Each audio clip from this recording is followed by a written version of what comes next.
अस्सलाम वालेकुम, मैं हूं शाहजेब खानजादा। पनामा लीक्स का मामला एक बार फिर से असेंबली में पहुंच गया और आज कौमी असेंबली का मामूल का इजलास गैर मामूली बन गया और आज पाकिस्तान तहरीक इंसाफ ने भी शिरकत की। इस वजह से भी गैर मामूली था क्योंकि बॉयकॉट किए हुए थी, मगर फिर और ज्यादा गैर मामूली बन गया। अपोजिशन भरपूर तैयारी के बावजूद वजीर आजम नवाज शरीफ के खिलाफ तहरीक इस्तेहकाक ना पेश कर सकी, मगर अपोजिशन ने भी ऐवान की कार्रवाई ना चलने दी। ऐवान शेम शेम झूठा झूठा के नारों से गूंजता रहा, एक दूसरे पर इल्जामात लगे, एक दूसरे के खिलाफ नारेबाजी हुई और फिर इजलास एक वक्फे के बाद कल तक के लिए मुलतवी कर दिया गया। कौमी असेंबली का आज का इजलास मामूल के मुताबिक शुरू हुआ। याद रहे, कल पीपल्स पार्टी ने तहरीक इस्तेहकाक जमा कराई जिसमें उन्होंने वजीर आजम के पार्लियामेंट में बयान पर सवाल उठाए और अदालत में इसी बयान को सियासी कहने पर मौक़िफ़ इख्तियार किया कि इससे ऐवान का इस्तेहकाक मजरूह हुआ। मगर आज जब कौमी असेंबली में तहरीक इस्तेहकाक का मामला उठा, जो पाकिस्तान तहरीक इंसाफ भी उठाना चाहती थी और तहरीक इस्तेहकाक पर बात करना चाहती थी, तो अपोजिशन और स्पीकर के दरमियान तल्ख कलामी हुई। स्पीकर कौमी असेंबली ने कहा कि उन्होंने अपने चैम्बर में रूलिंग दी है कि मामला अदालत में है, इसलिए तहरीक इस्तेहकाक पेश नहीं की जा सकती, मामला सब जुडिस है।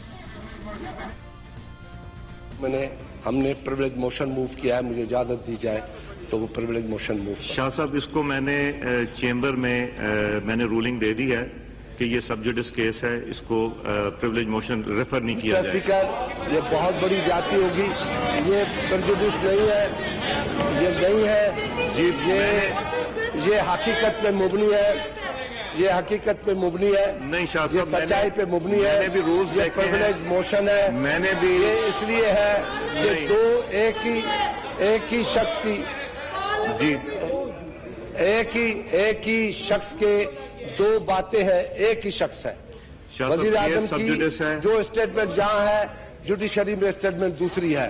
केस तो ये है सब जुडिस है, गलत बयानी और झूठ जो बोला, रूलिंग दे चुका हूं, केस सब जुडिस है। प्लीज जी, साद रफीक साहब का माइक खोलें। साद रफीक साहब जी। ये मैं जनाब स्पीकर, ये कैसी जमहूरियत है? तशरीफ रखें, नहीं पहले उनकी बात सुनेंगे। जिसमें आप इल्जाम लगाते हैं, पौना घंटा बात करते हैं, हमें जवाब देने की इजाजत नहीं देते। नहीं, आप जवाब देंगे। जमहूरियत का मुंह बोलता सबूत है जी, आप इन्हें जमहूरियत की अलिफ बे पता नहीं है। और ना पार्लिमानी आदाब का पता है। ये नहीं हो सकता कि सिर्फ ऑपोजिशन बोले और पॉइंट ऑफ ऑर्डर पे बोले। नो, मैं नहीं दूंगा, करें आप बात कीजिए। आज असेंबली में तहरीक इस्तेहकाक के मामले पर बहस हुई। हम आपको बताते हैं कि तहरीक इस्तेहकाक होती क्या है। तहरीक इस्तेहकाक के मामले पर कौमी असेंबली के रूल्स क्या कहते हैं, उसके बाद शाह महमूद कुरैशी साहब, साद रफीक साहब, खुर्शीद शाह साहब, उन सब के सामने सवाल रखेंगे। आज जो कुछ हुआ वो सब हमारे साथ मौजूद होंगे। कौमी असेंबली के रूल्स ऑफ प्रोसीजर्स में चैप्टर नंबर 12 आर्टिकल नंबर 95 में लिखा है कि कोई भी रुकन अपने और ऐवान के इस्तेहकाक के लिए सवाल कर सकता है, वुज़रा से सवाल पूछे, वज़ीर आज़म से सवाल पूछे और हुकूमत इस सवाल का जवाब देने की पाबंद होती है। अब अपोजिशन की तरफ से यह दावा किया जा रहा है कि वज़ीर आज़म के वकील की तरफ से अदालत से कहा गया कि वज़ीर आज़म का पार्लियामेंट में बयान सियासी था, इससे ऐवान का इस्तेहकाक मजरूह हुआ है, वज़ीर आज़म जवाब दें।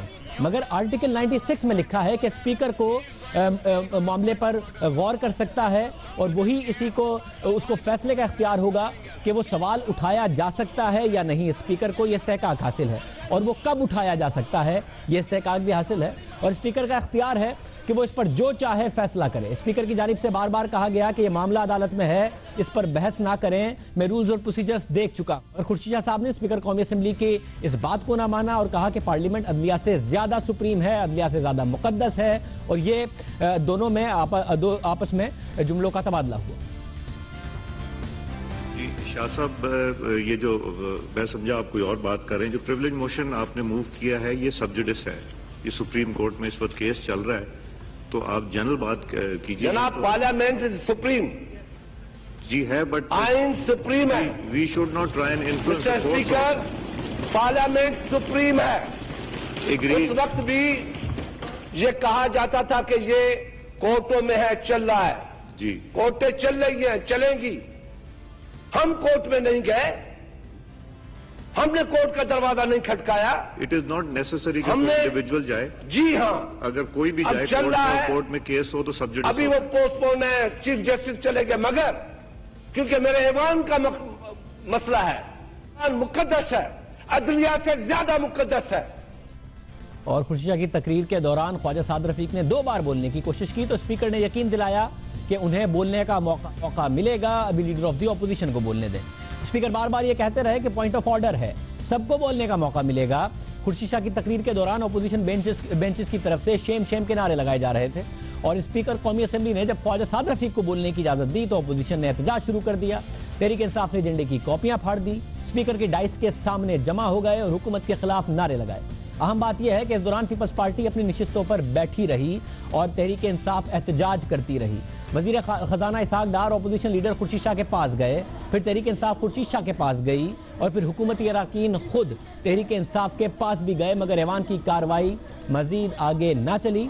स्पीकर कौमी असेंबली ने कार्रवाई 15 मिनट के लिए मुलतवी कर दी और फिर जब दोबारा इजलास शुरू हुआ और ख्वाजा साद रफीक को बोलने की इजाजत दी तो एक बार फिर शोर शराबा शुरू हो गया और फिर एक बार से ऐवान की कार्रवाई मुलतवी कर दी गई और फिर बाहर निकलकर ख्वाजा साद रफीक खुलकर बोले, एक एक इल्जाम का जवाब दिया और साथ ही ओपोजिशन को पनामा लीक्स पर बात करने की पेशकश भी की। और ख्वाजा साद रफीक ने वजाहत की कि सियासी बयान हमेशा पार्लियामेंट में दिया जाता है जो हकाइक पर मबनी होता है।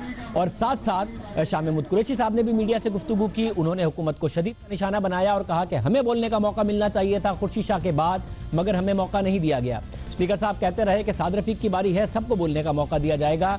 और ये आज जो कुछ हुआ इस पर सबके सामने ये सवाल रखेंगे हम। साद रफीक साहब भी मौजूद होंगे, शाह महमूद कुरैशी साहब इस वक्त हमारे साथ मौजूद हैं और खुर्शीद शाह साहब भी हमें ज्वाइन करेंगे। कुरैशी साहब बहुत शुक्रिया।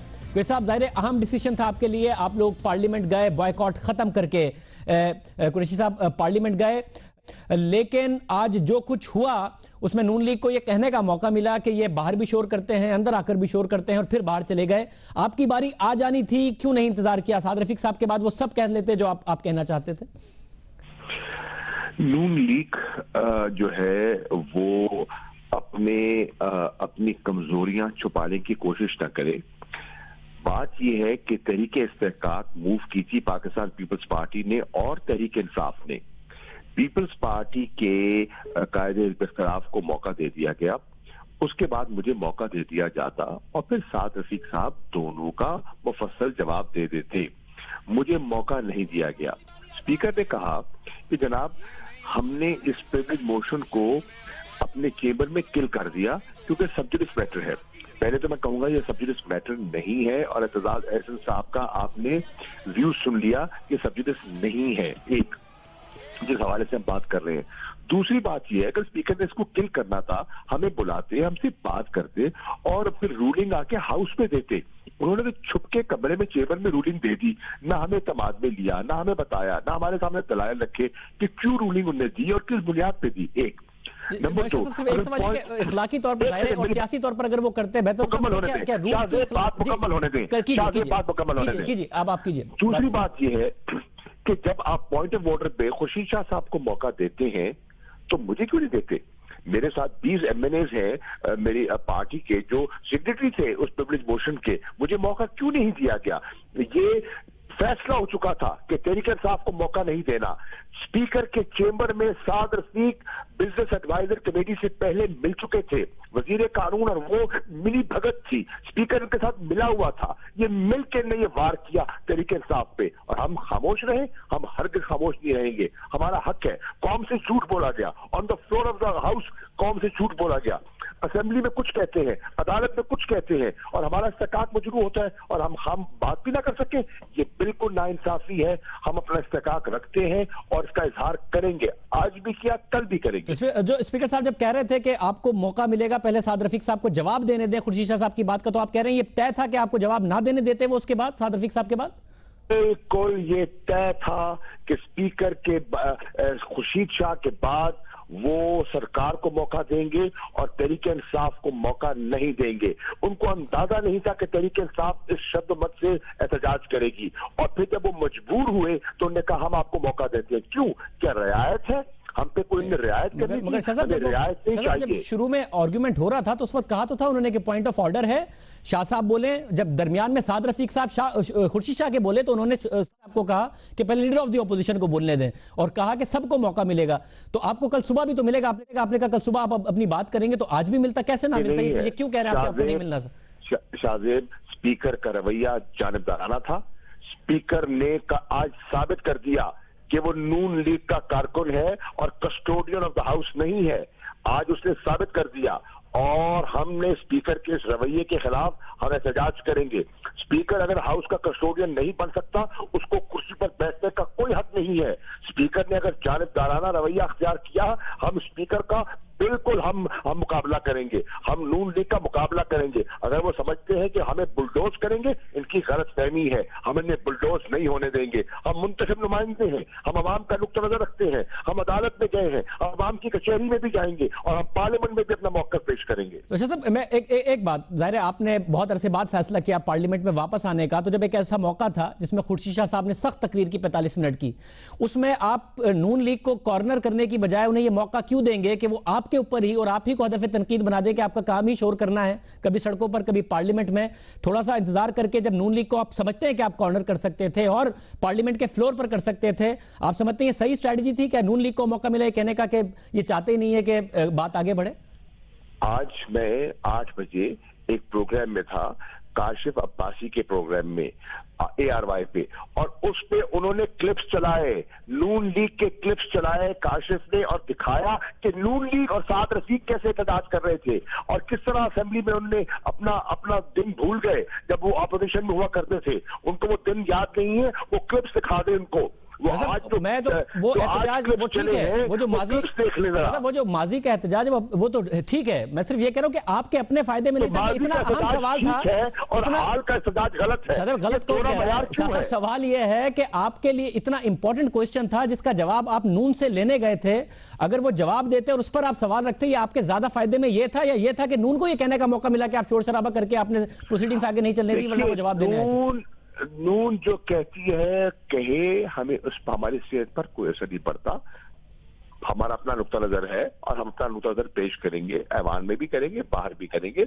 नून की कहावत से हमारी सेहत पर कोई असर नहीं पड़ता। सर तो कल क्या करेंगे? नुक्ता नजर पेश करेंगे? अब साद रफीक साहब ने पेश कर दिया, जो काम आज होना था वो अब आप कल करेंगे साद रफीक साहब के बाद? नहीं, साद रफीक ने क्या नुक्ता पे, साद रफीक ने तो बाहर बात की है, साद रफीक ने तो फ्लोर पे बात नहीं की। साद रफीक को कंसीड करना पड़ेगा, इस ऐवान को नून लीग को कंसीड करना पड़ेगा, मेरा हक मानना पड़ेगा, मेरा इस्तेहकाक मानना पड़ेगा। मुझे पहले मौका मिलेगा, फिर साद रफीक बोलेगा, और अगर मुझे पहले मौका नहीं मिलेगा तो साद रफीक नहीं बोल सकेगा। और अगर तहरीक इंसाफ को या हमारे लीडरशिप को नहीं बोलने दिया जाएगा तो फिर ऐवान में कोई नहीं बोल सकेगा, कायदे ऐवान भी नहीं बोल सकेगा। तो आज फैसला यह है तहरीक इंसाफ का कि अगर कल पहले मौका नहीं मिलता और हुकूमत को मौका मिलता है तो प्रोसीडिंग्स नहीं चलने दी जाएंगी, ये आप कह रहे हैं? बिल्कुल नहीं चलने देंगे, हम बिल्कुल नहीं ऐवान को चलने देंगे। बहुत शुक्रिया। शाह महमूद कुरैशी साहब हमारे साथ मौजूद थे। साद रफीक साहब हमारे साथ मौजूद हैं, साद रफीक साहब के सामने मामला रखते हैं। साद रफीक साहब बहुत शुक्रिया। आपने सुना शाह महमूद कुरैशी साहब क्या कहते थे? वो कहते हैं एक तो पहले ही साजबाज हुई, स्पीकर के चैम्बर में आप गए, वजीर कानून गए और ये फैसला हुआ, स्पीकर ने आज साबित किया कि वो नून ही के वर्कर हैं, स्पीकर नहीं। बिस्मिल्लाहिर्रहमानिर्रहीम। शुक्रिया शाहजेब साहब। मैंने अभी शाह महमूद कुरैशी साहब को सुना है और मैंने वहाँ हाउस में भी कहा था और यहाँ भी कह रहा हूँ कि, और शाह महमूद कुरैशी साहब को इनफरादी तौर पे भी मिल के कहा जब वो हमारे बेंच के करीब आए थे कि वो अपनी न जाने क्यों अपनी साख को दाव पर लगा रहे हैं और वो एक इमरान के जियाले बन गए हैं। उनका जो अपना इंडिपेंडेंट पोस्टर था वो लूज कर गए हैं इस रवैये से। अभी जो उन्होंने धमकियां में इस गुफ्तगू की है, मेरा ख्याल है इसकी उन्हें जरूरत नहीं थी।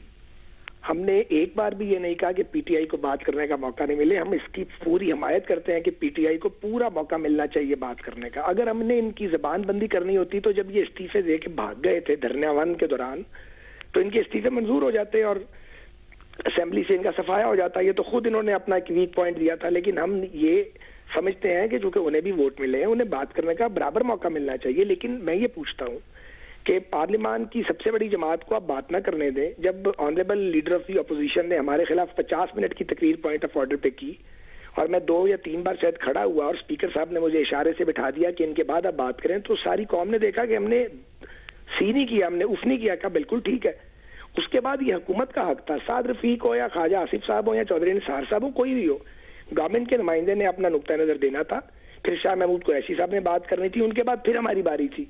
और आपकी इत्तला के लिए शेख रशीद साहब ने भी एक एडजर्नमेंट मोशन डाली हुई थी, उन्हें भी बात करने का मौका मिलना था और उसके बाद फिर हमें मौका मिलना था।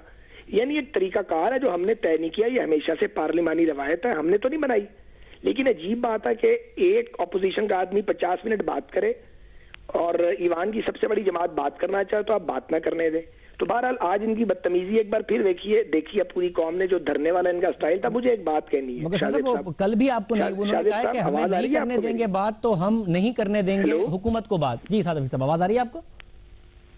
आपको मेरी आवाज आ रही है? जी जी मुझे आ रही है आपकी आवाज। जी मैं ये कह रहा हूं कि इनका प्रिविलेज मोशन, उसका जो क्वेश्चन ऑफ प्रिविलेज है वो स्पीकर साहब उसको मानते या ना मानते, ये हमारा मामला नहीं है, ये स्पीकर साहब कस्टोडियन है और इनका मामला है। इसी वही कह रहे हैं एतराज कि आप गए हैं चैम्बर में, वजीर कानून मिलकर करके फैसला हुआ है। मैं अर्ज करता हूं, स्पीकर चैम्बर में तो हर शख्स जाता है, हम जब अपोजिशन में थे तब भी जाते थे।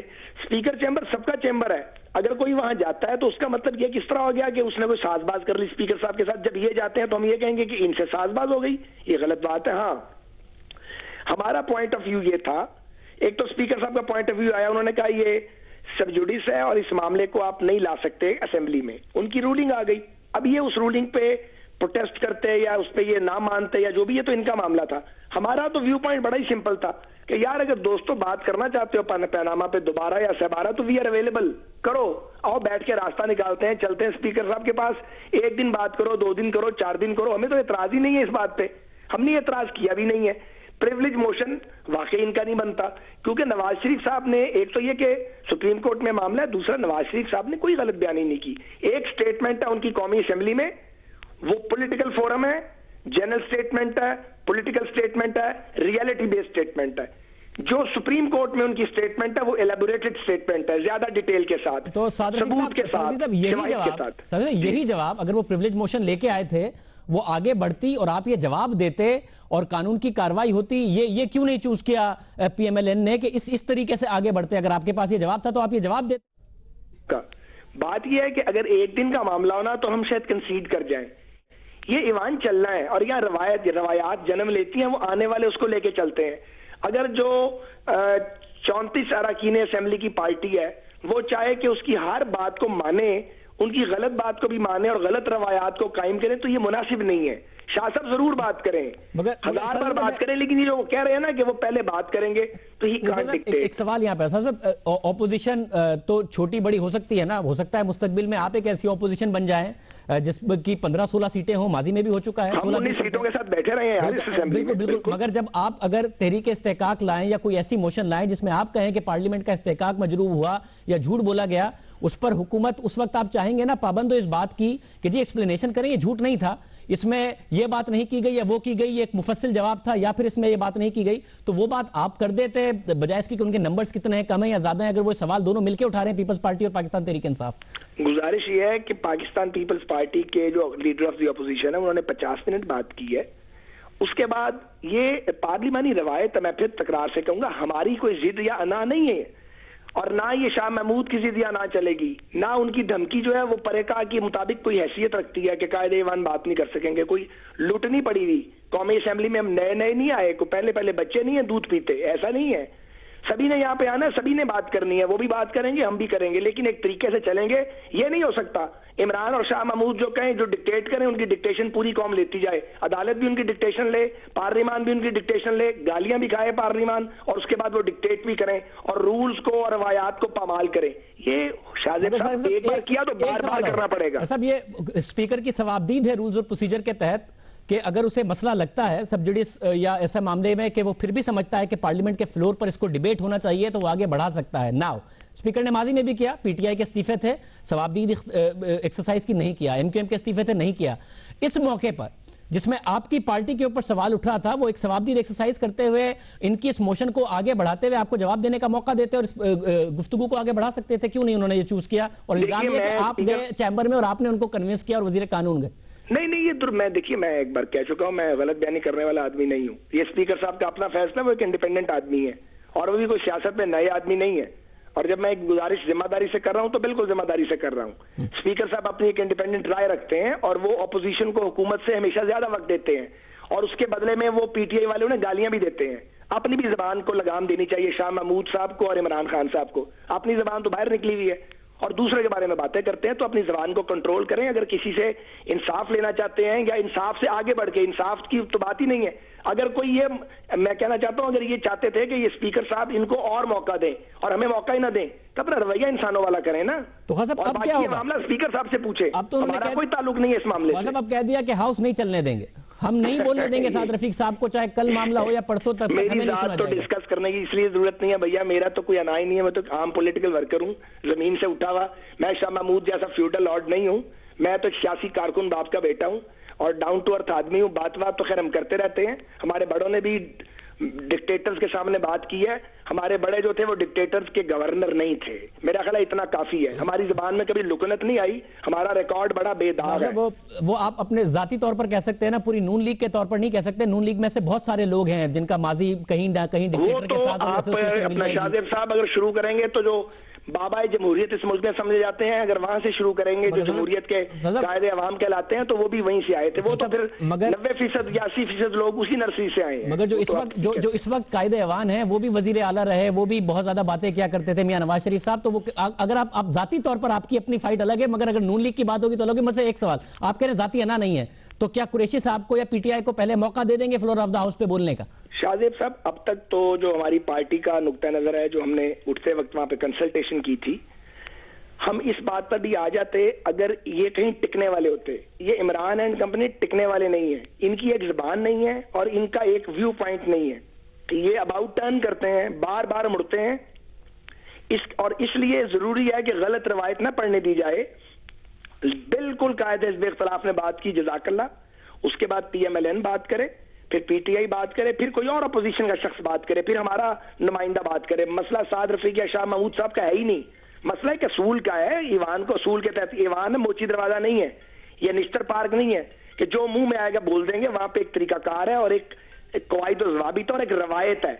ये पार्लिमानी रवायत है जिसके मुताबिक स्पीकर साहब ने ये फैसला किया कि जो मामला अदालत में होगा वो यहाँ जेर बहस नहीं आएगा। तो ये रवायत हमने कायम आज नहीं की, ये इंडियन पार्लियामेंट में भी यही है और पाकिस्तान की पार्लियामान में भी यही रवायत। बहुत शुक्रिया साद रफीक साहब, हमारे साथ मौजूद थे, कह रहे थे रिवायत के चलेगा। कुरैशी साहब कह रहे हैं चलने नहीं देंगे, जब तक कि हमें नहीं बोलने दिया जाएगा हम किसी को नहीं बोलने देंगे। प्रोग्राम में एक ब्रेक, खुर्शीद शाह साहब से पूछते हैं कि उन्होंने बात की, पीटीआई प्रोटेस्ट कर रही थी तो पीपल्स पार्टी साथ नहीं कर रही थी, पीपल्स पार्टी क्या सोचती है? खुर्शीद शाह साहब, लीडर ऑफ द ऑपोजिशन, हमारे साथ मौजूद होंगे एक ब्रेक के बाद।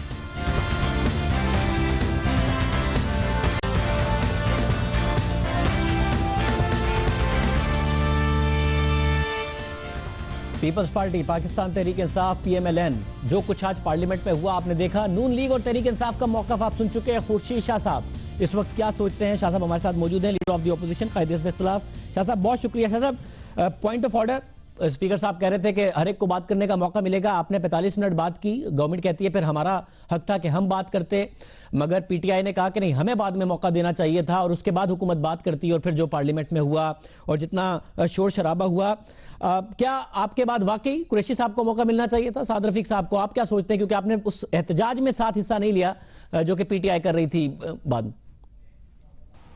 देखें, मेरा पॉइंट ऑफ ऑर्डर तो ज़रूर था, मगर उसके साथ हमने प्रिविलेज मोशन मूव की थी अगेंस्ट प्राइम मिनिस्टर, जो उसका स्टेटमेंट था जो पार्लियामेंट के अंदर दिया था, और वही स्टेटमेंट मियां साहब ने सुप्रीम कोर्ट में दिया जो कंट्रोवर्शियल था, कि वहाँ उसने जो बात कही और जो डॉक्यूमेंट्स दिए, जो स्पीच दी, और वो एक थी, और वो जो सुप्रीम कोर्ट में कहा गया कि जी ये वो तो सियासी स्टेटमेंट थी और उस पर उसको जो है इस अदलिया का हिस्सा, इस कोर्ट के डॉक्यूमेंट का हिस्सा नहीं समझा जाए। उस पर हमारा प्रिविलेज मोशन था जिस पे मैंने बात की।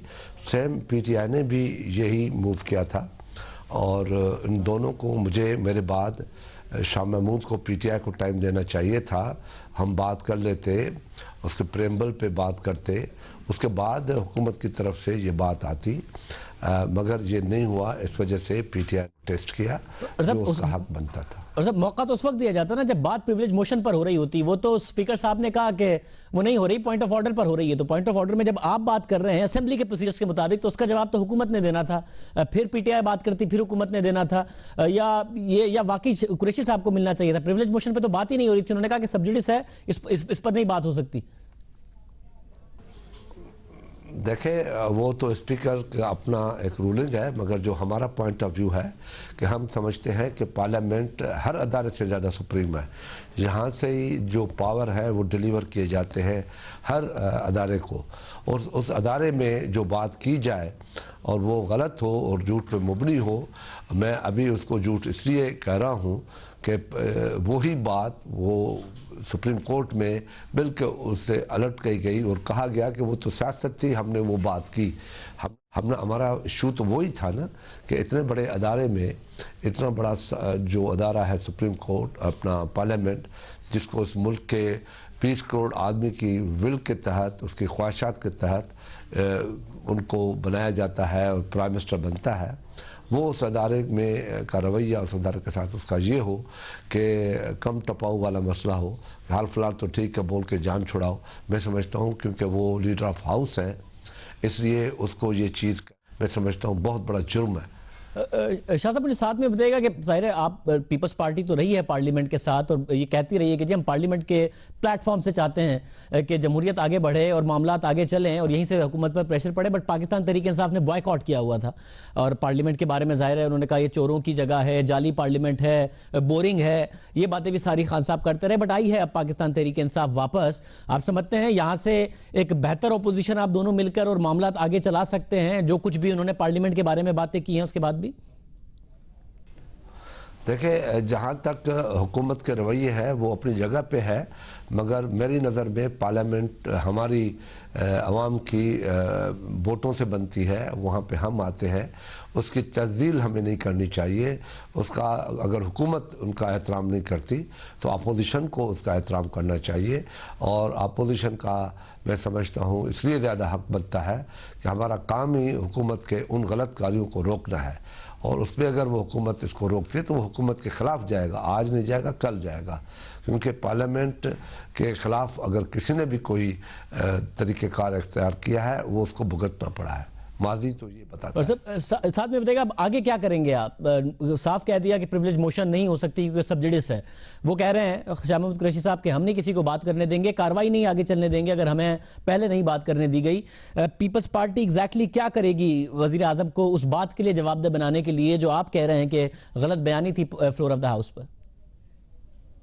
देखें, हमारा काम है, सिंधी में कहते हैं कि वाका करण वस मुझे जो बुधण कम बारो चले जो, यानी आवाज़ें लगाना हमारा है और आवाम तक इस बात को पहुंचाना हमारा काम है। बाकी जो है वो आगे देखते हैं कि अल्लाह ताला क्या करता है। बहुत शुक्रिया। हमारे साथ मौजूद थे खुर्शीद शाह साहब। तीनों पार्टीज़ का वर्जन आपने सुना। प्रोग्राम में एक ब्रेक शामिल करते हैं, उसके बाद अहम डेवलपमेंट हो रही है कराची में। नए डीजी रेंजर्स आ गए हैं, आर्मी चीफ कराची आए, कराची ऑपरेशन के हवाले से माजी का ऑपरेशन जो हुआ उस पर बात की, मुस्तकबिल में क्या होगा उस पर बात की, नए कोर कमांडर, नए डीजी रेंजर्स, नए आर्मी चीफ, कराची ऑपरेशन किस सिमत जाएगा, इस पर बात करेंगे तफसील से एक ब्रेक के बाद।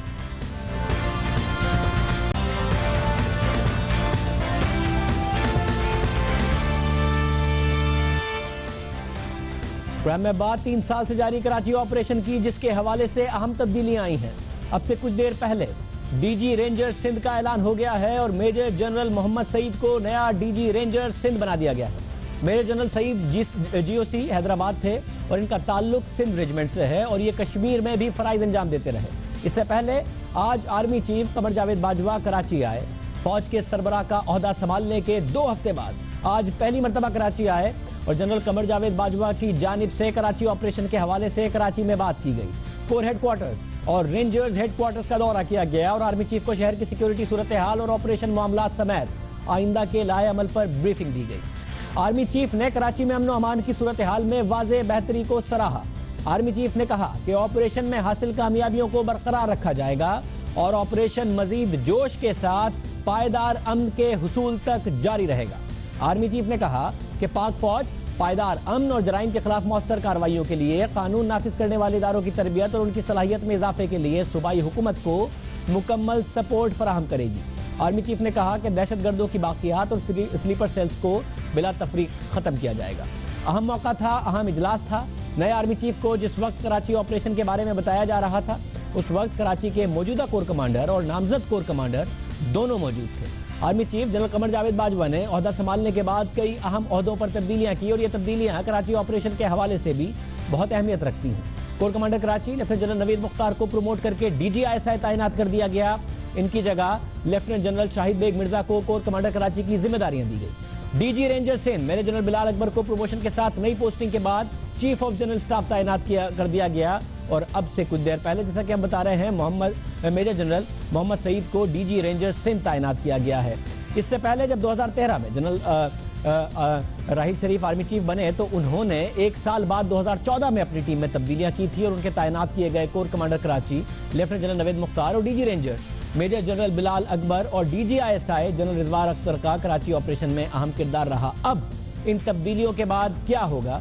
कराची के लिए तकरीबन सब कुछ ही नया है। कुछ दिन पहले नए चीफ मिनिस्टर आए, अब DG रेंजर्स नए हैं, कोर कमांडर नए हैं, इसके अलावा मुल्क में आर्मी चीफ भी नए हैं। कराची शहर बहुत अहम है, ये बात पुरानी है और क्या इस ऑपरेशन की सिमत होगी, सब पर बात करते हैं। साबिक गवर्नर सिंध, साबिक वजीर दाखिला और lieutenant general retired Moinuddin Haider साहब हमारे साथ मौजूद हैं। मोइनुद्दीन हैदर साहब बहुत शुक्रिया। सबसे पहले नए आर्मी चीफ हैं, बहुत सराहा उन्होंने माजी में कारकर्दगी को, मुस्तकबिल के हवाले से कहा कि मजीद तेज किया जाएगा, कराची में हम लाया जाएगा, पूरी एक नई टीम है। आप क्या किस तरह देखते हैं इस पूरी डेवलपमेंट को कि तेज हो जाए और ये कैसे होगा ऑपरेशन मजीद तेज के कराची में और पायदार अमन आए? जी हाँ, आज तशरीफ लाए थे वो रेंजर हेडक्वार्टर भी गए और उन्होंने तमाम कराची की सिचुएशन को रिव्यू किया, कोर हेडक्वार्टर में भी रहे और उन्होंने हम सीनियर रिटायर्ड ऑफिसर्स को भी आज बुलाया था, इनवाइट किया था और हमारे साथ भी काफ़ी मशावरत रही और उन्होंने बताया कि कराची को वो बहुत टॉप की अहमियत देते हैं कि कराची शहर में अमन का कायम करना अशद ज़रूरी है। पाकिस्तान की इकॉनमी के लिए 2.25 करोड़ लोगों का शहर है और यहाँ पर अमन लाना बहुत ज़रूरी है और जो ऑपरेशन पहले चल रहा था उसकी कंटिन्यूटी बहुत मजबूती के साथ आगे चलेगी।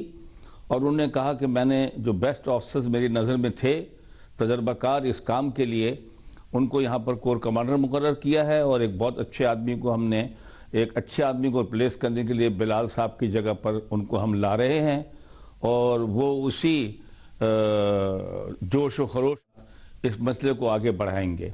सब अहम बात है। अब मामला यह है कि ज़ाहिर है जब आगे बढ़ता है, रेंजर्स ने जो कार्रवाइयाँ की हैं और जिस तरीके से अमन आया है उसमें कोई शक नहीं है, पुलिस ने जो कार्रवाइयाँ की, मगर इस सब में ज़ाहिर सियासी जमातों की बयान भी जारी रहते हैं, दरमियान में इख्तलाफात भी पैदा हो जाते हैं। डॉक्टर आसिम के मसले पर इख्तलाफात पैदा हो गए पीपल्स पार्टी से, MQM एक इल्ज़ाम लगाती रही कि जी एक दूसरा धड़ा है, उसको इदारे की सपोर्ट हासिल है और एजेंसियों की सपोर्ट हासिल है, इस किस्म की बातें होती रहती हैं। अब कंट्रोवर्सी भी ना हो, अमन भी आए, पायदार अमन हो जिसका कहा भी जा रहा है, ये किस तरीके से मुमकिन होगा विदाउट कंट्रोवर्सी इस मामले को आगे बढ़ाना? ये जो धड़े बन रहे हैं और सियासी मसले हैं, इनको तो मेरे ख्याल में ज़्यादा इस पर चीफ मिनिस्टर साहब की जिम्मेदारी बनती है कि वो इन चीज़ों पे नज़र रखें, क्योंकि रेंजर्स जो हैं और फौज किसी सूरत में भी वो सियासी तौर पर अपने आप को न किसी साइड को वो फेवर करेगी ना किसी की सरपरस्ती करेगी। वो तो जो लोग कराची के अमन को डिस्टर्ब करते हैं और टारगेट किलर्स हैं या दूसरे लोग हैं, चाहे वो पीपल अमन कमेटी के हों या TTP के हों या फ़िरका वारियत वाले हों, उन पर अपने जो है तवज्जो मरकूज़ रखेगी और वो सियासी जो मसले हैं कि वो किस तरफ जा रहे हैं और कौन से धड़े बन रहे हैं, वो मेरे ख्याल में ये काम तो सियासतदानों को संभालना चाहिए और चीफ मिनिस्टर साहब को पे तवज्जो देनी चाहिए। साथ ही ये कराची ऑपरेशन एक अरसे से चल रहा है और एक शहर कब तक अंडर ऑपरेशन रहे, ये बातचीत मुस्तकिल बुनियादों पर अमन आए, जिस तरह दुनिया के और शहर होते हैं या जिस तरह पाकिस्तान के और शहर हैं वो अंडर ऑपरेशन नहीं है, मुस्तकिल बुनियादों पर अमन आए, रिलीजियस मिलिटेंसी हो या सियासी जो मिलिटेंसी ये शहर जिसका शिकार रहा है वो मुकम्मल तौर पर ख़त्म हो, लॉ इन्फोर्समेंट इदारे ऑपरेशन ना कर रहे हो मुसलसल इस शहर में, उसके लिए क्या किया जाए आपके ख्याल में कि एक पायदार और मुस्तकिल अमन आ जाए? जी हाँ, मेरे ख्याल में देखिए ना, एक बहुत बड़ा स्टेप जो उठाया है, जो मैंने कहा कि कई हज़ार लोग 17,000 लोग पुलिस के भर्ती हुए हैं और भी आगे ट्रांसपेरेंट रिक्रूटमेंट हो रही है, जो फ़ौज ने जिम्मेदारी संभाली है, उसकी ट्रेनिंग की जिम्मेदारी फ़ौज ने संभाली है और ये कराची पुलिस सिटी पुलिस के लिए है। तो एक इतनी बड़ी फोर्स वेल ट्रेन जब आएगी, वेल मोटिवेटेड आएगी, अच्छी लीडरशिप के साथ आएगी, तो हम उम्मीद करते हैं कि वो काफ़ी हद तक ये जिम्मेदारी लॉ एंड ऑर्डर की संभालेगी और अगर रेंजर्स काफ़ी हद तक अमन कायम कर देते हैं और ये टारगेट किलर को काफ़ी सफाई हो जाती है, तो फिर पुलिस अपना काम नॉर्मल तरीके से जिस तरह बाकी जगहों पर होता है, मुल्कों में, शहरों में होता है, तो वो फिर अपना काम एक ऐसे तरीके से फिर वो कर सकेंगे। ये लॉन्ग टर्म जो है इसके ऊपर भी काम हो रहा है। फिर ये गवर्नेंस के जो इश्यूज हैं, जिस तरह बोलते हैं पानी का मसला है, ट्रांसपोर्टेशन का मसला है, जो कराची के शहरियों को परेशान करता है, जिसकी वजह से क्राइम इसकी वजह से ये बढ़ता है, तो उसकी तरफ भी तवज्जो दी जा रही है। और सी पैक के जो भी यहाँ पर प्रोजेक्ट चल रहे हैं, उसमें आपको पता है 2 न्यूक्लियर पावर स्टेशन हैं, उस पर तेजी से काम हो रहा है, दूसरे पावर स्टेशन पे काम हो रहा है, उसकी सिक्योरिटी पे बहुत तवज्जो दी जाएगी। बहुत शुक्रिया मुनीदुल हैदर साहब हमारे साथ मौजूद थे, बता रहे थे कि पायदार अमन के लिए भी काम हो रहा है। प्रोग्राम में एक ब्रेक, एक और अहम खबर है, अहम डेवलपमेंट है, उस पर बात करेंगे एक ब्रेक के बाद।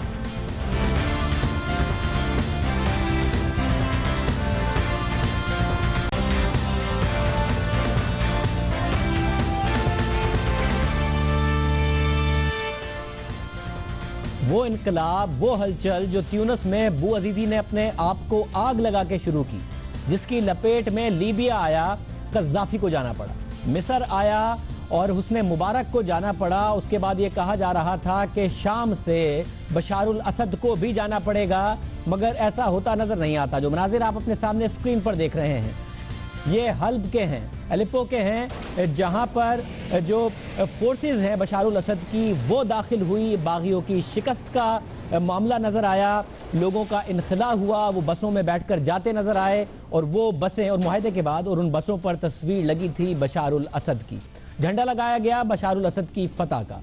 शाम के शहर हल्ब में शहरियों और जंगजुओं के इनखला का मुआहदा हुआ, लेकिन लड़ाई ना रुक सकी। 5 साल की मुसलसल जंग के बाद शाम के सबसे बड़े सनती और तिजारती शहर में जो तबाह हो चुका है, लगता नहीं कि माजी में कभी यह सनती या तिजारती हब था, जंग बंदी का ऐलान किया गया था। शाम की हुकूमत और हल्ब में बागियों के दरमियान इनखला के मुआहदे पर इत्तफाक हो गया था, जिसके बाद तबाह हाल शहर से इनखला के लिए बड़ी तादाद में बसें रवाना कर दी गई थीं। बागी जंगजू हल्ब छोड़ने की तैयारी कर रहे थे। कल जंग बंदी का ऐलान हुआ और आज मुआहदे पर अमल दरामद रुक गया है। शहर में फिर से फसादात फूट पड़े हैं, गोलाबारी हो रही है, बागियों के ज़ेरे कब्जा इलाके पर फिजाई हमले फिर से हो रहे हैं। 5 साल की मुसलसल जंग के बाद शाम की हुकूमत और हल्ब में बागियों के दरमियान मुआहदा तुर्की और रूस की कोशिशों से तय पाया था, लेकिन आज फायरबंदी की खिलाफ वर्जी की गई, जिसका इल्ज़ाम फरीक एक दूसरे पर लगा रहे हैं कि रूस का इल्ज़ाम है कि बागियों ने मुआहदा तोड़ते हुए शाम की हुकूमत के फौजी ठिकानों पर हमले किए। तुर्क सदर तैयब अर्दोआन का कहना है कि हमले में पहल शाम की सरकारी फोर्सेज ने की। मुआहदे की खिलाफ वर्जी जिस किसी ने भी की, भुगतना हल्ब के शहरियों को पड़ रहा है, जैसा कि 5 साल से भुगत रहे हैं। 5 साल से जारी जंग की कीमत शहरी चुका रहे हैं। कल अक़वाम मुत्तहिदा की सलामती कौंसिल का हंगामी इजलास हुआ, जिसमें अक़वाम मुत्तहिदा ने यह दावा किया था कि हुकूमत के हामियों ने इन इलाकों में जो बागियों के कब्जे में हैं दर्जनों शहरियों को हलाक किया है। अक़वाम मुत्तहिदा के मुताबिक उनके पास इतलात हैं कि 11 ख़वातीन और 13 बच्चों समेत 82 शहरियों को हलाक कर दिया गया है। अक़वाम मुत्तहिदा के जनरल सेक्रेटरी बान की मून ने 15 रुकनी सलामती काउंसिल को बताया कि आलमी इदारा हतमी मुआहदे की नफाज में ताउन के लिए तैयार है। कत्लेआम को रोकने के लिए हम वो सब करेंगे जो कर सकते हैं। इससे पहले रूसी सफ़ीर ने अक़वाम मुत्तहिदा में कहा था कि मशरिकी हल्ब में जारी लड़ाई ख़त्म हो गई है, बागियों के कब्जे में शहर के आखिरी हिस्से के कंट्रोल भी छुड़ा लिया गया है। जंगजुओं की जानिब से भी मुआहदे की खबर की तस्दीक कर दी गई थी। नवंबर में बशारुल असद की हामी फोर्सेज ने हल्ब से बागियों का कब्जा छुड़ाने के लिए ऑपरेशन का आगाज़ किया था और अब तक 90% से ज़ायद इलाकों का कंट्रोल भी हासिल कर चुकी है। और कल ये तय पाया था कि अब शेलिंग या बमबारी नहीं की जाएगी, बागियों और शहरियों को महफूज मकाम तक मुंतकिल करने का मौका दिया जाएगा। कल के मुआहदे के ऐलान के बाद उम्मीद यही नजर आ रही थी कि अब जंगबंदी हो जाएगी, मुसलसल कुर्बानी शामियों के सर से मुसीबतों के पहाड़ हट जाएंगे, लेकिन ना लड़ाई रुकी, ना ही शामियों का इम्तिहान खत्म हुआ। आज के प्रोग्राम में इतना ही। आपसे कल के प्रोग्राम में मुलाकात होगी। अल्लाह।